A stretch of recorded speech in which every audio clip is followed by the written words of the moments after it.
So, for those who oppose the opposers, which oppose the opposition, which opposes the opposers, opposingly, comes a time where such oppositions are laid to rest and a new time must come, emphasizing the second chapter of the opposition, Isekai edition, where the opposers fail in their opposing to oppose and they get opposed on into a new world of various oppositions.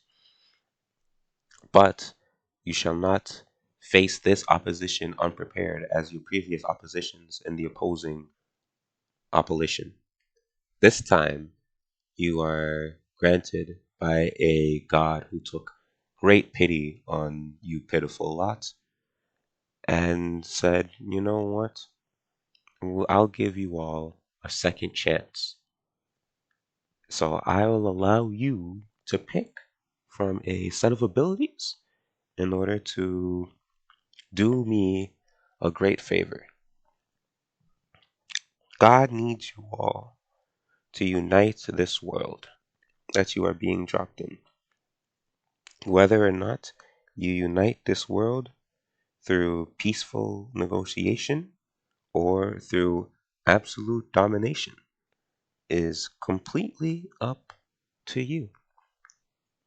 But you must remember that your entire purpose is to fulfill the goddess's wishes.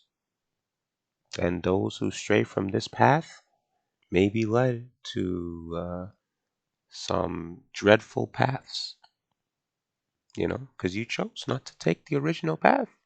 So you breed what you sow. But back to a lighter topic. Let's go over the abilities that the goddess has offered you.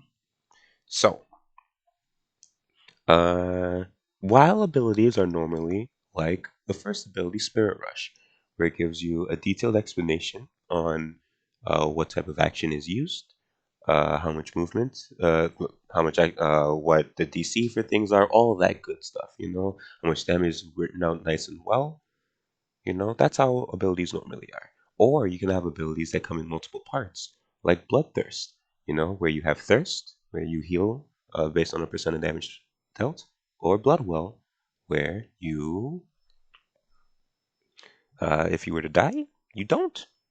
You know, we instead, the goddess is going to give you some brief descriptions on how these abilities function, and from there on, you must select what you believe to be most fitting to you and what you believe will be best to aid you in completing your mission. So the abilities are very flavorful. They all do things that you're not fully sure of. But I'm here to give you a little guide onto how some of these abilities work. So, Wilbur, it lets you transform a stuffed animal. Uh, Based off of what stuffed animal you transform, maybe they'll have different effects. Who knows? Uh, the sun, the moon, the rain, and the storm. You know, while these weapons are affected by the time of day and the weather, maybe there might be a way for you to figure out how you may be able to manipulate the weapons to do what you need them to do at certain times. Who knows? We have a rise. You can manipulate the terrain to do your bidding. You know, a lot of things that could mean. Who knows? Tempered fate. You can use your action and you can freeze your allies or your enemies in time. You know, Honestly, what a wonderful thing it could be for time to not move around you. Blazing Inferno. Unique spells and weapon effects. Stack on an enemy. 3 stacks go boom. This is for people who don't like just picking one spell, using it over and over again.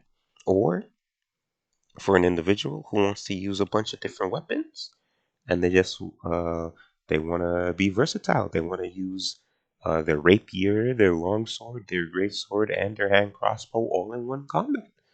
This is for you. Uh, Absolute protection, it's for those of you who want to use the shield and to help protect those behind you. They got snap trap. As you move, you set up some traps. You know, maybe you may be able to affect what these traps are like. Maybe you may get a set of options which your traps may be. Who knows? We'll see. You have into the shade. You're invisible. Hmm. Permanently? Sometimes. With others as well? Who knows? Fear the unseen. You know, if you're unseen and you smack someone, they'll be dreadfully scared of you. Playful trickster, when you're targeted, there's just a chance you won't be anymore. Honestly, for those who are really careful and, would prefer not to be the center of attention. You have the grand challenge. You know, you challenge someone. Your target knows that they're being challenged, and you fight it out with them. You know, getting greatly rewarded if you're able to maneuver to all of their sides and to lay an attack. Line them up. One of the more complicated abilities to use. You know, you conjure some objects and you try to line them up and see if the area between them is good enough to knock down your opponents. Rage, the monster within you may soon be unleashed. Now, I wonder what that may mean. Who knows? Living Shadow, you create a shadow of yourself in which you can manipulate as long as they listen to you. You know, you may look weird talking to a shadow. So how would the shadow listen to a weirdo? Blood Hunt. When an enemy drops below a certain health threshold, you mark them and you gain bonus effects. I don't know what these effects may be, but maybe it'll help you take down enemies who have already been dropped a little lower than they would like. Crimson Pact. You can manipulate your blood to aid you. Blood magic. Gotta love yourself some blood magic. Personal, and we got personal space. You work best when no one is around. And honestly, that's a loner's dream. You gotta pick a card at the start of each of your turn. You create a new card, and the card will have an effect. What type of effect? Hmm. But I can guarantee you, it'll be interesting. Respite. You can create an area where no one's health can drop below one. And honestly, sounds pretty good for someone who would never want anyone to die. And then, that's weird. There's a question mark ability here. Huh, well, that's strange. Well, we'll see what happens when someone selects this. All abilities are first come, first served, so only one person can have a certain ability. This includes whatever this question mark thing is. You know, maybe it's not even ability. Maybe it just says you're a regular person. Eh, it probably won't be like that.